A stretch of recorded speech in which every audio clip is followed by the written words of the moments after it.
جب آواز دی گئی نا کہ گھوڑوں کی نال بندیاں کی جائیں تو اس وقت جناب زینب نے پوچھا تھا اماں، جناب فضا سے پوچھا تھا اماں اس کا کیا مطلب ہے؟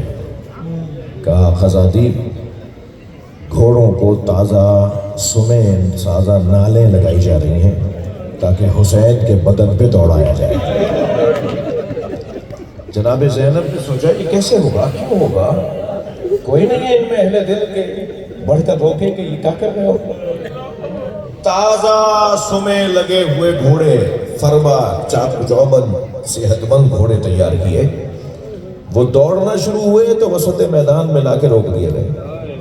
پوچھا کیا ماجرا ہے؟ کہا حبیب کا لاشا اٹھا رہے ہیں۔ اور کچھ لوگ آگے نکل کر آئے اور وہ کہتے ہیں کہ ہم نے حبیب کا نمک کھایا، ہم اپنی آنکھوں کے سامنے حبیب کے بدن کی بے حرمتی برداشت نہیں کریں گے۔ پھر گھوڑے جو دوڑے اور پھر روک دیے گئے۔ کہا اب کیا ہوا ہے؟ کہا مسلم ابن اوسجہ کے چاہنے والے سامنے آ گئے، وہ لاشا بھی اٹھا رہے ہیں۔ سنیں گے عزاداروں، میں مختصر کر رہا ہوں، میں نے مختصر کیا۔ سارے لاشے اٹھا لیے، ایک زہرا کے لال کا لاشا کربلا کے میدان میں اکیلا رہ گیا اور مشرق کے گھوڑے مغرب دوڑ گئے۔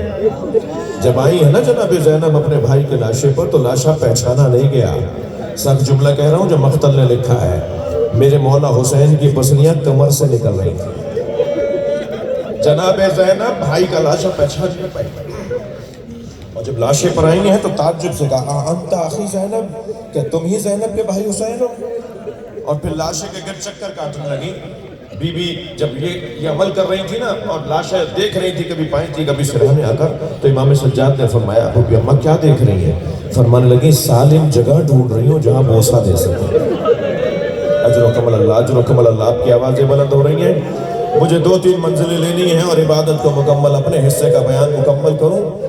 فرمایا زین العابدین مجھے کوئی سالم جگہ نظر نہیں آ رہی۔ بی بی نے کٹی ہوئی گردن کا بوسہ دیا اور پھر فرمایا زین العابدین دیکھ رہے میرے بھائی کے بدن پہ دھوپ آ گئی ہے مگر اور میرے سر پہ چادر بھی نہیں ہے، میں کم سن تھی، اپنے گھر کے صحن میں سو رہی تھی۔ کچھ دیر کے بعد میری توجہ ہوئی کہ سارے صحن میں دھوپ ہے مگر میرے اوپر سایہ ہے، تو مجھے تعجب ہوا کہ یہ سایہ کیسا ہے۔ جب میں نے پہلو بدل کے دیکھا تو یہی بھائی تھا جو چادر پکڑے کھڑا تھا کہ کہیں میری بہن کے اوپر دھوپ نہ آ جائے۔ اب بتاؤ یہ زینب کہاں صبر کرے؟ اجرکم اللہ، اجرکم اللہ۔ آمادہ ہو گیا میرا محترم مجمع رونے کے لیے؟ اجرکم اللہ، اللہ آپ کو کوئی غم نہ دے سوائے غم اہل بیت میں۔ عزادارو عاشور کا دن گزر گیا، شام غریبہ آ گئی، چھوٹے چھوٹے بچوں کو پانی پلا دیا۔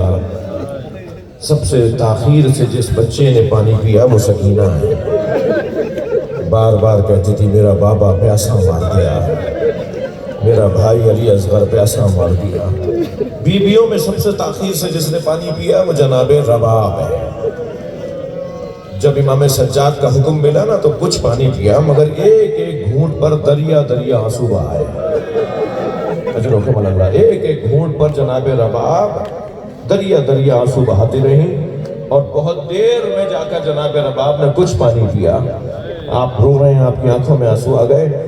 دودھ پیتے بچوں کے گھر والے بھی بیٹھے ہوئے ہیں نا، آپ کے گھروں میں ہوں گے نا بچے جو دودھ پیتے ہیں، دودھ پیتے بچوں کی مائیں بھی شاید میری مجلس سن رہی ہوں۔ جو دودھ پلانے والے پینے والے بچوں کی ماں ہوتی ہے نا، اس کے ساری توجہ اس پہ ہوتی ہے میرا بچہ کسی طرح بھوکا نہ رہے، میرا بچہ کسی طرح بھوکا نہ رہے۔ میرے ایک دوست ہندوستان کے رہنے والے بنارس انڈیا کے، وہ کہنے لگے کہ روز عاشور ان کے امام بارگاہ سے صبح عاشور تعزیے کا جلوس نکلتا ہے اور بنارس کی کربلا میں جا کے ختم ہوتا ہے۔ کہنے لگے جلوس نکلا تو ہم 4-6 دوست روڈ پہ چلے گئے اس رستے پہ جہاں جلوس کو جانا تھا تاکہ انتظامات دیکھ سکیں کہ شہری انتظامیہ نے کیا انتظامات کیے ہیں۔ کہنے لگے ہم اس روڈ پہ جا رہے تھے تو سامنے ایک چوک پر چاراہے پر ہزاروں کی تعداد میں ہندو عورتیں نظر آئیں۔ کہنے لگے قریب پہنچے تو ایک اور تعجب میں اضافہ ہوا، وہ یہ کہ ہر گودی میں دودھ پیتا بچہ تھا۔ کہنے لگے جب ہم قریب سے گزرے تو ایک عورت کی آواز آئی بھائی مسلمان لگتے ہو؟ تو کہنے لگے میں نے کہا ہاں مسلمان ہے۔ کہنے لگے مسلمان ہو تو بات بتاؤ بابا حسین کا جلوس کب آئے گا؟ تو کہنے لگے میں نے کہا کہ آپ کو بابا حسین کے جلوس کا کیوں انتظار ہے؟ کہنے لگے تمہیں نہیں پتا آج حسین کا بچہ بھوکا مارا گیا، آج ہم اپنے بچوں کو دودھ نہیں پلاتے جب تک تعزیہ دفنا نہ دیا جائے۔ میں انتہائی محترم رونے والوں سے جملہ ایک سوال کرتا ہوا گزروں، شام غریبہ میں جناب رباب نے پانی پیا۔ اب تاریخ کا عجیب منظر ہے، آدھی رات گزری تو جناب زینب نے دیکھا کہ بھابی مضطرب ہے، تو قریب آ کر کہا بھابی اور بیویوں کی طرح کچھ دیر کے لیے استراحت کر لیجئے، کل 11 محرم ہے اور پھر ہمیں سفر کرنا ہے۔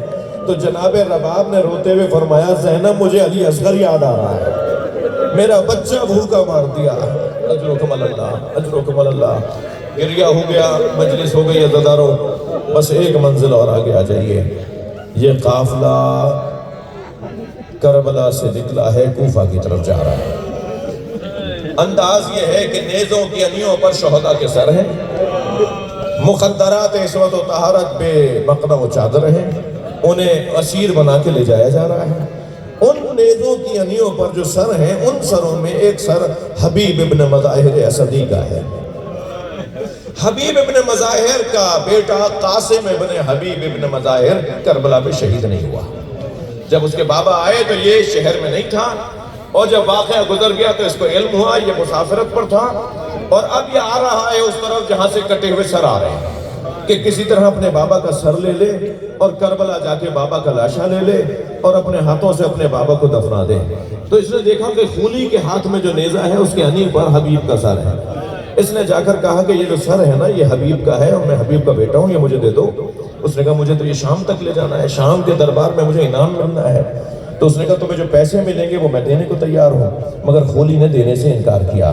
بس اصلی بات کہنے کی اور سننے کی ہے کہ قاسم نے اپنے 10 نوجوان دوستوں کو تیار کیا اور قافلے پر حملہ کیا، اور خولی سے باپ کا سر لینے میں کامیاب ہوا، اور جب سر لے لیا تو دوستوں کو آوازیں دے دے کے کہنے لگا واپس چلو، جس کا جوان بیٹا زندہ ہو اس کے باپ کے سر کو کوئی نیزے پہ نہیں اٹھا سکتا۔ یہ آواز امام سجاد کے کانوں تک پہنچی۔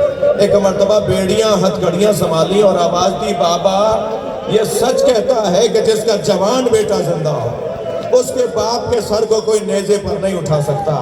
آپ کا بیٹا مشیت کا پابند ہے، آپ کا بیٹا حکم الہی کا پابند ہے۔ اللہ لعنت اللہ